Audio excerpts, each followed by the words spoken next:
Hey guys, it's John here from Bring the SEO. Today I want to talk quickly about dealing with difficult clients.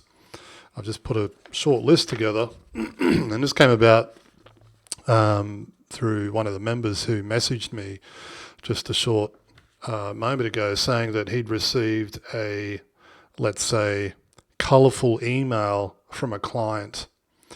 And I thought this would make for an interesting topic. It's certainly a conversation that a lot of SEO consultants share, right?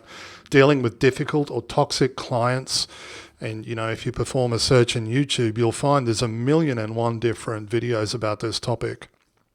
And what I want to share today might be a little bit different from the information that perhaps you'll find in many of those videos. And this has come about through simply spending so much time in this space, working with clients, and having changed my attitude towards dealing with difficult clients. Obviously, there's a big difference between dealing with clients like toxic clients who constantly make abusive comments, send angry emails, perhaps make sexist or racial comments during meetings. Anything like that, it should really be I believe there should be a zero tolerance around that sort of stuff. However, I want to share a couple of points with you that I've scribbled down in my notes here that I think you should be mindful of when you're servicing clients. I think for me, it's my approach and attitude towards this has certainly changed a lot over the years, and I want to share that what I'm going to cover in this video is the reasons why I've sort of taken a different approach. So I want to start by saying that, when it comes to dealing with difficult or challenging clients, usually you can tell at the very beginning of the engagement, right? This is where you have, the first call, you're pre-qualifying or you're taking them through a sales presentation or it's the initial meeting, whatever that might be. But you can usually tell by the by their persona, their mannerisms, the type of language they're using. You can usually tell at the very beginning. And this is where you've got to implement, you've got to use some gut instincts here. I think gut instincts, for me at least, has usually always been right. And I've taken on, I don't know how many clients I've taken on in the past where I knew before I started working with them that there were going to be problems. And every single time that turned out to be true. And it was my gut instincts were saying, this is going to be a problem. You should say no, but it can be hard to say no to the money. So you've got to use some gut instincts there. But usually, and this is my first point, usually you can tell at the very beginning of the, usually you can tell at the very beginning. So you've got to, and the advice that I share with all of my students is this. Even if the numbers and everything else checks out and they do qualify as a potential client, even if everything checks out, if you feel that there's going to be a problem, then it's probably in your best interest to say no. However, in order to prevent finding yourself in this situation, and sometimes it can be hard to tell, right? Sometimes you won't know that they're a difficult client until you actually start working with them, and that's what makes it so challenging. But do whatever you can at the very beginning to pre-qualify the prospect in order to prevent. This is about prevention rather than trying to fix it after on once it's too late. But do whatever you can at the very beginning to qualify and prevent the issue from happening in the first place. So that would be my first point. The next point, and this is something that I'm definitely guilty of doing, and I've certainly made this mistake in the past. Next point is don't ever respond when angry or upset. And I don't know how many times I received an angry email from a client and I've blown a gasket, jumped on the keyboard, bashed away and sent an email, and within minutes, as soon as well, sometimes not even within minutes. As soon as I hit the send button, I've thought, shit, I probably shouldn't have sent that. Now, something that, and I'm sure that I'm not the only one, something that I heard, or I can't remember where I saw this, but something that I heard not long ago, I think it might have been in an Instagram reel. It said something like this: whenever you receive an angry email from someone, or an email that makes you quite angry, write a response, say what you want to say, read it, then delete it. Okay, now, this is something that I found myself doing, right? I've even done this in Facebook groups where I post, what am I doing? Read, delete, get rid of it. There's usually nothing positive that comes out of responding when you're angry or upset. You've got to give yourself time to process and think. I think that's really important, especially in business, because you just don't know what's going on at their end. And that's another point that I'll get to in a second. So if you do find yourself bashing away at the keyboard and writing an angry response or angry reply, then sure, type it out, have your moment, read it back, then delete it. And maybe come back to it the following day and read it while it's still in the trash and ask yourself, okay, well, you'll know, right? Should I have sent this? Well, probably not. And don't forget, sometimes it can be simple miscommunication. But if you do read it and you've given yourself 2 or 3 days and you think it's fair and balanced, then send it. Now, my next point here is look at it from the client's perspective. And this is something that I probably didn't do enough of years ago, because I always had a very sort of black and white approach. If someone pissed me off, they're gone. I've been doing SEO for, over 20 years. I just I won't tolerate bullshit, especially from clients who obstruct and, cause constraints and make things very difficult. But That certainly changed over recent years, and I'm not to say that I'm working with less than ideal clients, but certainly looking at taking a moment to actually stop and think about it from the client's perspective. I think this is incredibly important. And there have been times where clients have come back to me and said, "Wait a minute, I don't understand why we've been charged, or why this was done without asking us first." And one thing I've tried to get myself to a position where I ask myself, is this reasonable? And in some cases it is. It can be really easy to just make assumptions or assume that the client should have known, or, whatever it might be. I think looking at it, taking the time to look at it from the client's perspective is definitely something that is worth doing. Okay, certainly before you respond. My next point here is you don't know what people are going through. And this is something that I learned from one of my members, actually. He said, you never know what a person is going through. And I thought, wow, okay, that's so true. You just don't know. One of your clients could be going through some really awful times. They might have just lost a family member.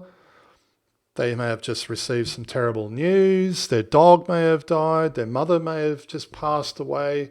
Their wife or partner may have just been diagnosed with cancer. You just don't know what people are going through, and everyone's out there, just trying to get by.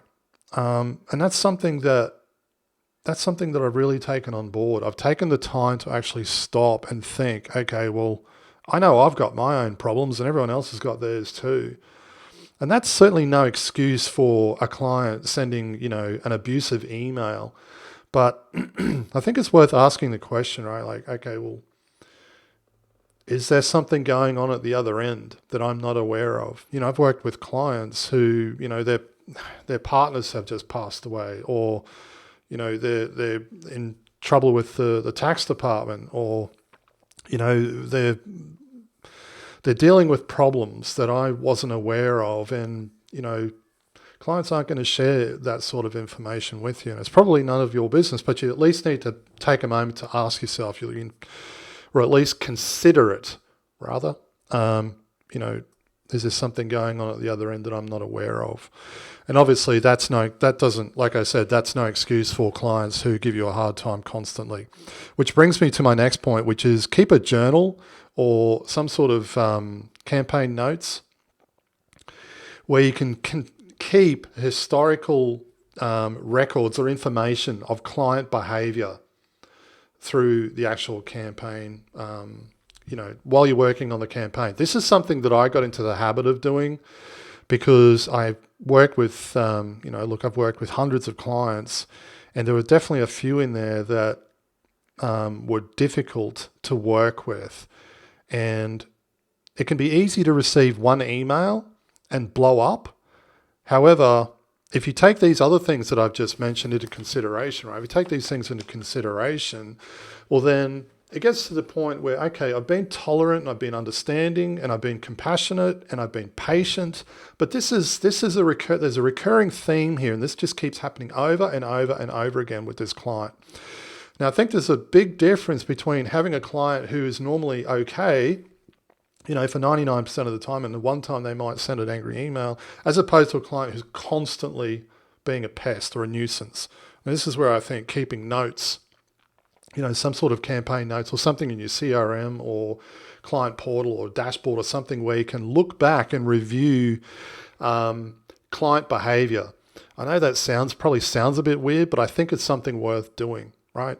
If I can look back over the past 3 months and see, client said they didn't want to install call tracking. Client didn't attend 4 meetings. Client has sent numerous angry emails. Client made a sexist comment or a racial comment during a in-person Zoom call or something like that. You can look at that stuff, and when you've got historical data or information like that, that's where it gives a bit more context and certainly holds a lot more weight. And that's when you can make a rational and well thought out decision around what the best action to take. And in those cases, it's usually getting rid of them. So that's definitely something to consider. The other thing that I would say, and this is advice I used to always share in a lot of the SEO groups, and I used to cop a lot of heat for this. Blame yourself. Start by blaming yourself first, right? And by that, I mean, usually a lot of the problems that happen that cause clients to be upset are caused by not setting expectations at the beginning of the campaign, right? So, and I'll give you an example of what I usually see when people start working with me. They usually say, here's a list of recommendations, usually in a PDF proposal. Here's a list of recommendations, our quote. What do you think? Do you want to get started? Brilliant. Let's start working together. The invoice gets sent, payment is made, and off they go. They haven't set any sort of expectations. They haven't, set a timeline, gone through the recommendations, covered inclusions, exclusions. They haven't done any of that. And when you do that and you start working with a client, they're going to have absolutely no idea what it is that they've signed up for. And you put yourself in a position where the likelihood of clients getting pissed off and becoming annoying and difficult to work with, the likelihood of that is escalated big time. So usually angry clients or clients that are difficult to work with, and this isn't true in all cases, I understand that, is your fault. Now, this is advice I started giving myself many years ago, and it was difficult to swallow because I thought, wait a minute, I'm doing everything I can here to try and provide a quality service and do the right thing by clients, and yet I've still got clients that are, just impossible to work with. And I stopped and took a moment to ask myself, well, is this my fault? You jump in and have a look in any SEO group, forum, Facebook group, whatever it might be, Slack channel, and you'll see post after post of SEO consultants saying, I've got this shit client. I've got a client that I want to fire. What do I say? This client's driving me mad. And, look, like I said, I used to take a lot of heat for this. I would jump in and say, well, have you done this and have you done that? Okay, well, it's your fault. Blame yourself first. Once you take ownership of it, well, then you can work towards actually finding a solution and fixing it. And of course, that isn't applicable 100% of the time. Sometimes you just work with arseholes and they've got to go. Now, my last point is prevention, right? You need to stop and ask yourself, why did this happen, or how did we get to this point, right? And what can we do to prevent this from happening in the future, right? If you've got several clients and they're all upset and angry about the same thing, well, that's a pretty good indication that your processes are broken, and it's something that you can take action around and actually work towards implementing a solution. But anytime you just blow up, send an angry email, start firing clients, and doing all of the things that I used to do before I started taking a bit more time to think, to calm down and actually think things through. Until I started doing these things, well then, because this is advice that I used to always give, right? Just get rid of them. You've got a difficult client here who's taking up a spot of a great client, and I think that advice is still valid within reason.